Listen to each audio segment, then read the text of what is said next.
લોકો કહે ને કે આ વસ્તુ તમારાથી નહીં થાય, ત્યારે જ આપણે એટલું બધું મન થાય કે નહીં મને નાશ કેમ પાડી, આ વસ્તુ હવે હું કરીને બતાવીશ.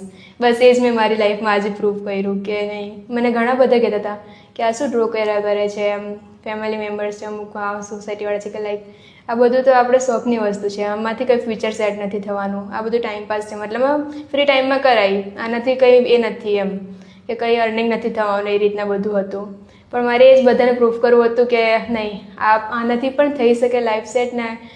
એ જ ફિલ્મે આજે આગળ વધી છું, પણ મને 2 વર્ષમાં એટલો બધો સપોર્ટ મળ્યો છે કે આ વસ્તુ મારા માટે પણ અનએક્સપેક્ટેડ હતી. કે જે લોકો મને કહેતા હતા કે તારાથી નહીં થશે આ વસ્તુ, તે આજે મેં એ લોકોને પ્રૂફ કરીને બતાવી કે નહીં, હું આ કરીશ. અને હજુ પણ મારું બધું આમાં વર્ક ઇન પ્રોગ્રેસ છે, હજુ બધું ચાલે છે, નવું નવું શીખું છું, નવું નવું જાણું છું અને હજુ કરું છું આગળ.